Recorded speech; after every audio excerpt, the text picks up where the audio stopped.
The suitcase gaped open on our bed, its black leather mouth spilling secrets I wasn't meant to see. I stood frozen in the doorway, my keys still jangling in my hand, the faint hum of the air conditioner filling the silence.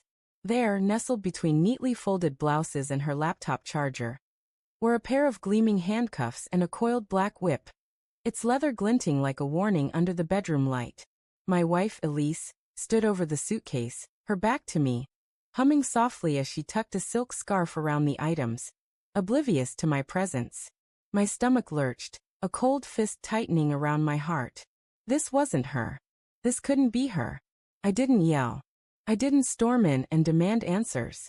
Instead, I slipped back into the hallway, my pulse hammering in my ears, and pressed myself against the wall, trying to make sense of what I'd just seen. Elise, my Elise, methodical, predictable, the woman who alphabetized our spice rack and cried during pet adoption commercials, packing handcuffs and a whip for a work trip? My mind scrambled for explanations, each one more absurd than the last. Was she undercover? A secret agent? A kink enthusiast I'd somehow never noticed in 8 years of marriage? I almost laughed at the thought, but the sound caught in my throat, sharp and bitter. Downstairs, the kitchen clock ticked too loudly, each second a needle pricking my skin. I poured myself a glass of water, my hands trembling so badly that half of it sloshed onto the counter. Elise's voice floated down from the bedroom, bright and casual, calling out that she'd be ready in 10 minutes. Ready for what? Her conference in Chicago? The one she'd been vague about for weeks, brushing off my questions with a smile and a quick change of subject? I stared at the water pooling on the counter, my reflection warped and fragmented, and felt the first crack in the foundation of our life together. I'd always trusted Elise implicitly. Her predictability was my anchor. Her early morning jogs, her meticulous to-do lists, the way she'd kiss my forehead before bed, even when we were too tired to talk. But now, doubt crept in like damp rot, seeping into every memory. Had her late nights at the office always been about work? The client dinners, that stretched past midnight?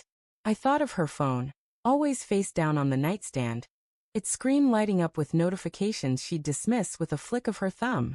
Small things I'd never questioned. Until now. Derek, you okay down there? Elise's voice snapped me back, warm but edged with something. Impatience? Guilt? I mumbled a reply, my throat dry, and climbed the stairs, each step heavier than the last. She was zipping up the suitcase now, her movements brisk, her auburn hair catching the light as she turned to smile at me. That smile, soft, familiar, the one that had disarmed me since our first date, felt like a lie now. I wanted to grab the suitcase, rip it open, and demand to know what the hell was going on. But I didn't. I stood there, gripping the doorframe, my knuckles white, and asked, "Need help with anything?" Her eyes flickered, just for a moment, before she shook her head. "I've got it." Just double-checking I didn't forget anything. Her voice was smooth, practiced, but I caught the slight tremor in her hands as she adjusted the suitcase handle. Was she nervous? Or was I projecting, seeing guilt where there was none? My mind churned, torn between confronting her and pretending I'd seen nothing. If I was wrong, I'd look like a paranoid fool. If I was right, I couldn't finish the thought. That night, after she left for the airport, I sat in our too-quiet living room, the TV flickering with some mindless sitcom I wasn't watching. The house felt wrong without her. Too big, too still, like it was holding its breath. I wandered upstairs, drawn to her closet like a moth to a flame. I told myself I was just looking for answers, but the truth was uglier. I was desperate to prove myself wrong. Her shelves were orderly, her clothes hung in neat rows, but in the back, tucked behind a box of old tax documents, I found a locked metal case. My heart sank. I didn't have the key, but I didn't need it. The case's existence was enough, a secret she'd kept from me, locked away in our shared home. I barely slept that night, my dreams fractured with images of Elise in places I couldn't reach, her laughter echoing with someone else's voice. By morning, I was a mess, my eyes bloodshot, my thoughts a tangle of suspicion and self-doubt. I called her, my thumb hovering over the dial button for a full minute before I pressed it. She answered on the third ring, her voice bright but distant, the background humming with airport noise. "Hey hon. Just landed. Everything okay?" Yeah. I lied, my voice tight. Just checking in. How's the conference? I held my breath, waiting for a slip, a hesitation, anything. It's fine.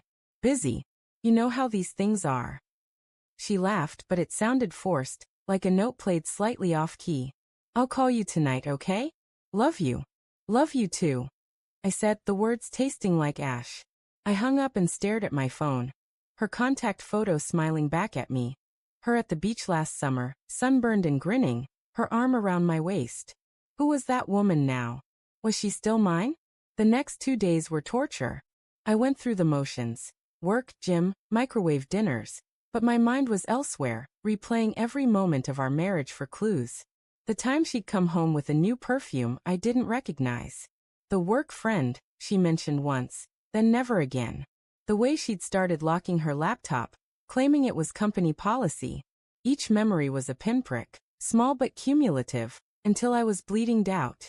On the third day, I couldn't take it anymore. I logged into our shared cloud account, something I hadn't done in years.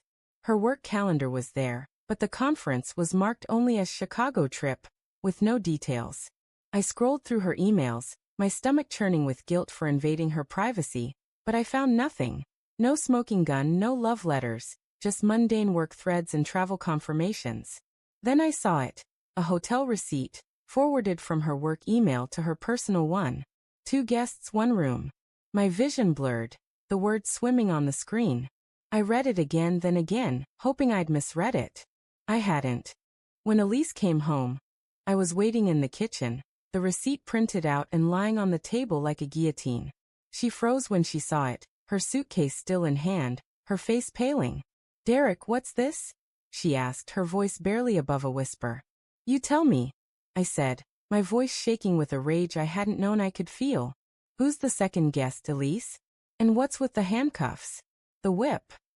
Her eyes widened, and for a moment I thought she'd deny it, spin some story to patch the gaping hole between us.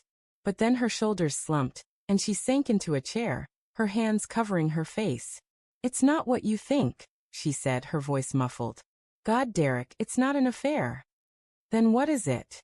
I snapped, my voice rising despite myself. Because it looks like you're living a double life.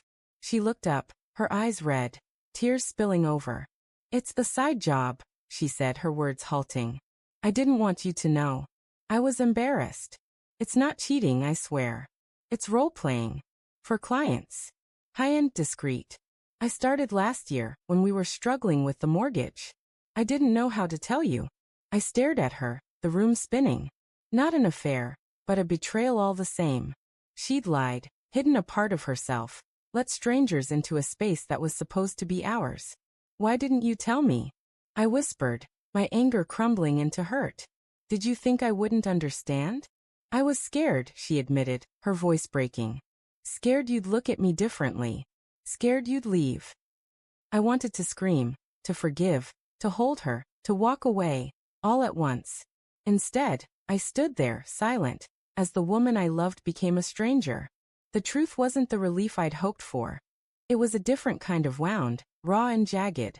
We sat in the kitchen until dawn, talking, crying, unraveling 8 years of trust. She swore it was just a job, that she'd quit, that she'd never meant to hurt me.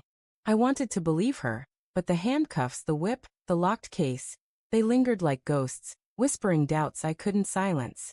The twist wasn't that she'd cheated. It was that she'd chosen to carry the weight of her secret alone, thinking I couldn't handle the truth. And now, as I looked at her tear-streaked face, I wondered if I could.